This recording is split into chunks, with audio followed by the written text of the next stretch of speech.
प्रधानमन्त्री शेरबहादुर देउवा सहितको उच्च स्तरीय टोली भारत भ्रमणमा निस्किएको छ। नेपालले लिम्पियाधुरा, लिपुलेक र कालापानी राजनीतिक तथा प्रशासनिक नक्सामा समावेश गरेपछि पहिलो पटक भइरहेको उच्च स्तरीय भ्रमणलाई चासोका साथ हेरिएको छ। भ्रमणका क्रममा सीमा विवाद, ऊर्जा, बढ्दो व्यापार घाटा लगायतका विषयमा छलफल हुने जनाइएको छ। तर पर्याप्त तयारी बिना छोटो समयमा गरिएको उच्च स्तरीय भारत भ्रमणका लागि मात्रै सीमित हुने त होइन भन्ने कतिपयको आशंका पनि छ।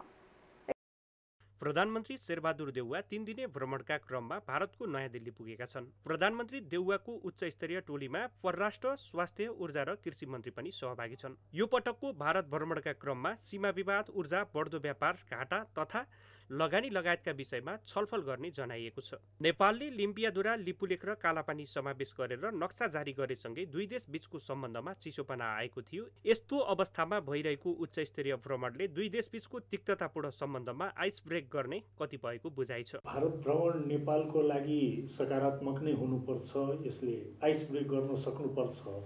किनभने तपाईलाई स्मरणै होला, नक्सा प्रकरणपछि नेपालको कुनै पनि प्रधानमन्त्रीको यो पहिलो भारत भ्रमण हो।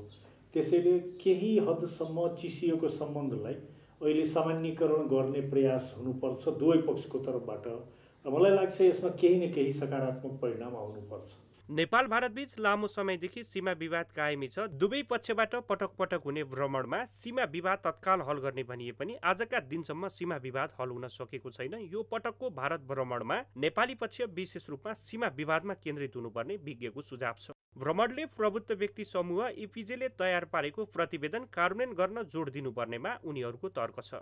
नेपाल र भारतको सीमा सम्बन्धमा भारतको प्रधानमन्त्री नरेन्द्र मोदी सन् 2014 को अगस्त 5 मा काठमाडौँ आउँदा पहिलोचोटि आउँदाखेरि एउटा संयन्त्र गठन भएको छ।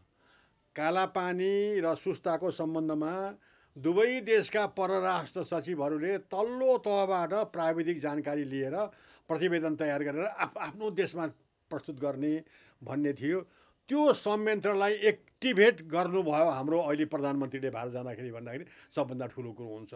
उच्च स्तरीय भ्रमणका बेला मुलुकका लागि दूरगामी महत्त्व राख्ने विषयमा छलफल गर्नुपर्नेमा विज्ञको जोड छ। तर नेपाली पक्षले हतार हतारमा भ्रमणको मिति सार्वजनिक गर्ने र पर्याप्त तयारी बिना भ्रमणमा निस्किने प्रवृत्तिका कारण आफ्ना अडानलाई स्पष्ट रूपमा राख्न नसक्ने आरोप पनि लाग्दै आएको छ। यो पटकको भारत भ्रमण पनि हतार हतारमा गरिएकाले खासै उपलब्धिमूलक हुँदैन कि भन्ने कतिपयको आशंका छ। नेपाली जनताको हितका कुराहरू, नेपाली जनतासित जोडिएका कुराहरू, नेपालको राष्ट्रियतासित जोडिएका कुराहरू के छन् त्यसको बारेमा राम्रोसित उहाँले तयारी गरेर इस्युजहरू डिफाइन गरेर परिभाषित गरेर त्यसमा हाम्रो दृष्टिकोण कसरी राख्ने भन्ने कुराहरू यो बारेमा मलाई लाग्छ उहाँहरूको कुनै चिन्तन भएको छैन।